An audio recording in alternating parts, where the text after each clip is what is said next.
오늘 하나님께서 우리에게 주시는 말씀은 시편 94편 1절에서 23절까지 말씀입니다. 시편 94편 1절에서 23절까지 말씀.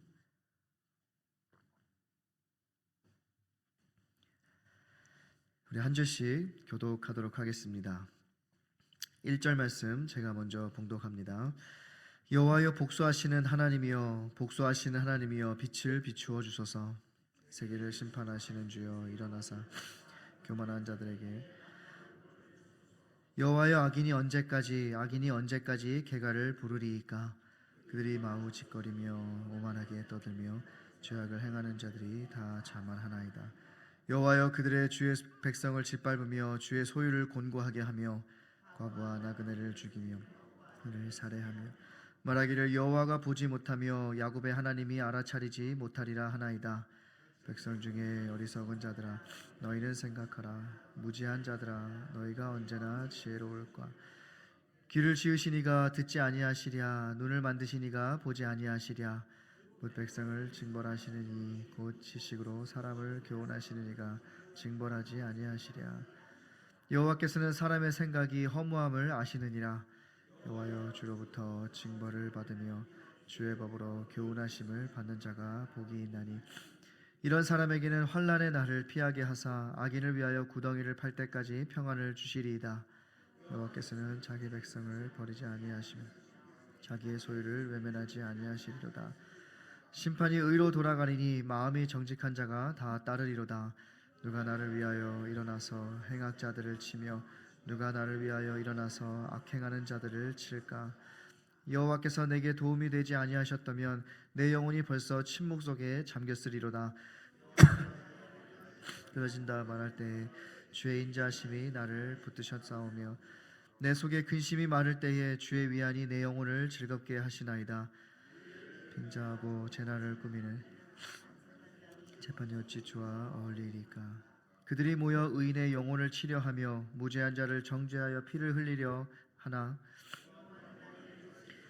하나님은 내가 피할 반석이시라. 함께 보겠습니다. 그들의 죄악을 그들에게로 되돌리시며 그들의 악으로 말미암아 그들을 끊으시리니 여호와 우리 하나님이 그들을 끊으시리로다. 아멘.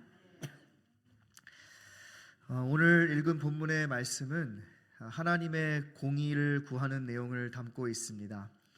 하나님의 공의가 이루어지기를 얼마나 간절히 원하고 있는지 1절 말씀에 보면 여호와여, 복수하신 하나님이여, 복수하신 하나님이여 라고 두 번씩이나 반복해서 부르짖습니다. 이 본시를 보면 이스라엘 백성들은 이 악인들의 압제로 인해서 고통 가운데 있음을 보게 됩니다. 5절과 6절 말씀을 이렇게 보게 되면 악인들의 횡포가 어땠는지를 보여주고 있는데요. 저들이 주의 백성을 짓밟으며 주의 소유를 곤고하게 하며 과부와 나그네를 죽이며 고아를 살해했다라고 이 5절과 6절 말씀에 기록하고 있습니다. 이러한 상황을 보며 시인은 저들의 악한 행위를 보면서 참기 힘든 분노가 일어났던 것이었어요.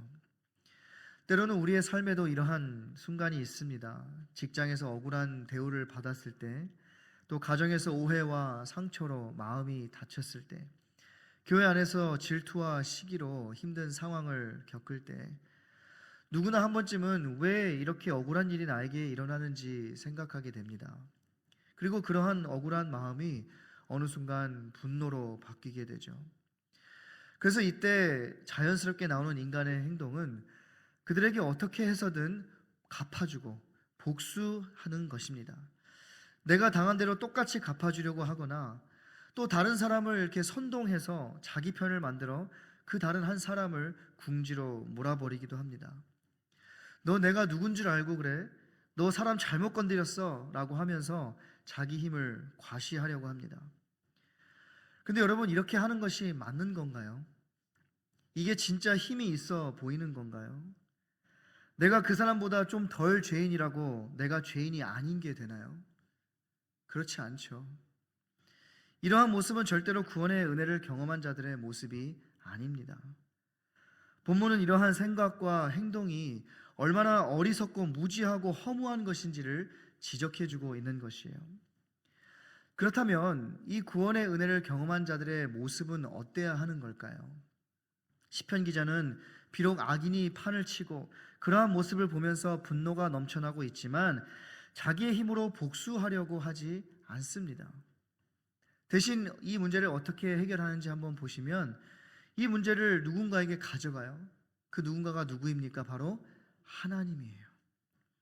그 문제를 하나님께 가져갑니다. 그는 자신의 힘으로 어떻게 복수할까를 생각하는 것이 아니라 하나님의 정의와 심판을 기다리며 지금의 이 상황을 하나님께서 해결해 주시기를 간구하고 있는 것이에요.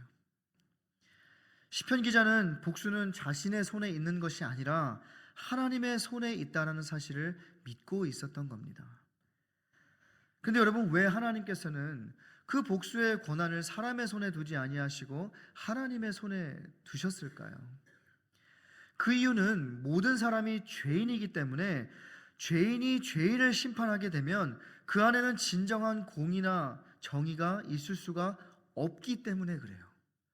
아무리 우리가 공의롭게 정의롭게 한다고 하더라도 죄인이 죄인을 심판하는 것은 완벽하게 공의롭고 정의롭지 못하기 때문에 그렇다는 겁니다. 사람이 보복을 하게 되면 공의보다는 자신의 원한이나 상대에 대한 나쁜 감정에 치우칠 수밖에 없기 때문에 그런 것이에요. 하지만 하나님은 공의의 하나님이시기 때문에 모든 것을 그분의 의로우신 판단에 의하여 모든 일을 시행해 나가시는 것입니다. 여러분, 우리가 하나님을 믿는 사람이라고 해도 때로는 하나님의 자녀라는 그러한 신분에 충실하기보다 우리의 감정에 더 충실하며 살아갈 때가 얼마나 많은지 모르겠어요. 내가 억울하면, 내가 기분이 나쁘면, 내 마음에 들지 않으면 그 문제를 두고 무릎 꿇고 눈물로 기도하기보다 목소리 큰 사람이 이긴다고 소리를 지르고 화를 내고 다른 사람을 험담한다면 여러분, 과연 이것이 하나님의 영광을 드러내고 하나님의 마음을 기쁘시게 하는 모습인가요? 절대 그렇지 않습니다. 근데 여러분, 무슨 문제가 있을 때 말하지 않고 참고 있는 사람이 정말 할 말이 없어서 그렇게 있는 걸까요? 이 말은 모든 일에 입을 다물고 있어야 한다라는 말은 아니에요. 그러나 우리가 우리의 생각과 감정에 치우쳐 말하기 전에 먼저 해야 할 것이 있다라는 거예요. 그것이 무엇이냐면 바로 그 문제를 하나님께 먼저 가져 나가야 한다라는 겁니다. 여러분, 분노가 일어나는 만큼 무릎 꿇어 보셨습니까? 사람에게 소리치고 싶을 만큼 하나님께 외쳐 보셨나요? 억울하고 힘들어 죽겠다라고 말하는 만큼 하나님 앞에 엎드려 보셨습니까? 우리가 힘들어 죽겠다 하는데 힘들어 죽을 만큼 하나님 앞에 엎드려서 외쳐본 적 있으신가요? 여러분, 죽겠다라는 말을 많이 해요. 배고파 죽겠다, 힘들어 죽겠다, 어쩔 때는 심지어 웃겨 죽겠다, 이렇게 무슨 말만 하면 다 죽겠다 이렇게 이야기를 이제 입버릇처럼 하게 되는데, 여러분이 죽겠다라는 말을 빨리 한번 해보세요. 죽겠다 하면 뭐가 되죠? 어떤 소리가 납니까? 죽게 있다. 죽겠다 죽게 있다, 이런 소리가 들리시죠? 죽겠다가 아니라 죽게 있다라는 거예요. 관계 때문에 힘들어 죽겠습니까? 재정 때문에 힘들어 죽겠습니까? 가정의 문제 때문에 힘들어 죽겠습니까? 관계 때문에 힘들지만 죽게 있습니다. 재정 때문에 힘들지만 죽게 있습니다. 가정 문제 때문에 힘들지만 죽게 있습니다. 우리는 모든 것이 죽게 있다는 믿음을 가지고 하나님 앞에 간절한 마음을 가지고 나가야 한다는 거예요. 이것은 현실을 외면하는 것은 아닙니다. 억울함과 불의가 있을 수 있고 삶의 어려움이 있음을 인정해야 합니다. 그러나 그것을 하나님께 맡기고 기도할 때 내 안의 분노와 좌절 대신에 소망이 자라게 되는 것이에요. 여러분, 우리는 누구나 살면서 고난이 없이 살기를 바라며 살아갑니다. 그렇다 보니 이 고난이 우리 가운데 찾아왔을 때 왜 나에게 이러한 고난이 있는지 하나님께 따지게 돼요. 근데 여러분, 우리의 삶에 왜 고난이 없어야 하는 거죠? 왜 우리는 우리의 삶에 고난이 없어야 한다라고 생각하며 신앙생활을 하는 거죠? 예수 믿고 구원받고 하나님의 자녀가 되었으니 뭔가 평안한 삶, 축복을 누리는 삶, 평탄한 길만 걸어야 하는 건가요? 성경은 그렇게 이야기하지 않습니다. 너희가 예수 믿고 구원받았으니 너희는 이제 어떠한 고난도 없이 잘 먹고 잘 살면서 평안함 가운데 살게 될 거야 라고 말씀하시지 않으세요. 도리어 예수님께서는 십자가를 지고 함께 고난을 받으라고 말씀하십니다. 대신 한 가지 약속해 주신 것이 있어요. 그 고난 가운데 내가 함께 할 것이다. 임마누엘의 축복을 약속해 주신 겁니다. 이사야 43장 2절은 이렇게 말씀해요. 내가 물 가운데 지날 때에 내가 너와 함께 할 것이라. 강을 건널 때에 물이 너를 침몰하지 못할 것이며 내가 불 가운데 지날 때에 타지도 아니할 것이요 불꽃이 너를 사르지도 못하리니. 물 가운데 지나갈 수 있다라는 거예요. 불 가운데 지나갈 수 있다라는 거예요. 우리의 삶에 어려움과 풍파가 있을 수 있다라는 거예요. 이런 것이 없다라고 말씀하지 않습니다. 이런 것이 있다라고 말씀해요. 다만 그러한 가운데서도 물이 너를 덮치지 못하고 불이 너를 사르지 못하도록 내가 너와 함께 하시고 너를 보호하시고 인도하시겠다라고 임마누엘의 약속을 우리에게 주셨다라는 겁니다. 그리고 이어서 나오는 3절 말씀에 보면 이렇게 말씀해요. 대저 나는 여호와 내 하나님이요 이스라엘의 거룩한 이요 내 구원자임이라. 할렐루야. 이스라엘의 하나님, 구원자 되신 하나님, 그 하나님께서 나의 하나님 되어주시고 그 하나님께서 나의 삶을 책임져 주시고 억울함도 갚아주시고 모든 고통의 시간 가운데 함께해 주시겠다라는 겁니다. 여러분, 이것이 얼마나 큰 은혜이고 위로가 되는 말씀인지 모르겠어요. 시편 기자도 이러한 은혜를 깨닫고 하나님 안에서 평안을 얻는 모습을 보게 됩니다. 본문 앞부분에서는 악인의 모습을 이야기하면서 처음에는 분노가 찬 것처럼 보이지만 뒷부분에 가면 이 문제를 가지고 하나님께 나아가니 평안을 누리게 됩니다. 14절 말씀에 보면 여호와께서는 자기 백성을 버리지 아니하시며 자기의 소유를 외면하지 아니하시리로다 라고 고백하고 있어요. 19절 말씀에 보면 내 속에 근심이 많을 때에 주의 위안이 내 영혼을 즐겁게 하시나이다 라고 고백합니다. 22절에 보면 여호와는 나의 요새시요 나의 하나님은 내가 피할 반석이시라 라고 고백하고 있어요.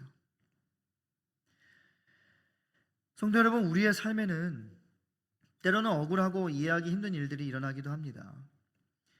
그러나 하나님을 믿고 하나님을 의지하는 사람은 이러한 상황 가운데서도 흔들리지 않는 사람입니다. 하나님을 바라보는 사람은 삶의 파도가 일어나는 상황 속에서도 평안함을 누릴 수 있는 사람이에요. 어려운 상황 가운데 하나님이 함께하고 계시다면 그 상황 또한 하나님의 손에 있다라는 것입니다. 그렇다면 하나님께서 모든 것을 그분의 섭리 가운데 인도해 가실 것이고 우리에게는 그 시간 또한 신앙의 성장이 일어나는 하나의 도구가 되게 된다라는 겁니다. 그러므로 억울한 일을 당할 때, 분노가 일어나는 상황을 마주할 때 내 힘으로 해결하려고 하지 마십시오. 내 힘을 과시하지 마십시오. 나의 힘 대신 하나님께서 일하실 수 있도록 하나님께 맡기고 기도하십시오. 억울한 만큼, 힘든 만큼 하나님 앞에 무릎 꿇으십시오. 진정한 승자는 내 힘을 과시해서 높아지는 사람이 아니라 하나님 앞에 무릎 꿇고 낮아지는 사람이에요. 여러분, 사람 앞에 좀 지면 어떻습니까? 하나님 앞에서 최종 승리자가 되면 되는 것이죠. 본문 뒷부분을 보면 악인과 의인의 운명이 대조됩니다.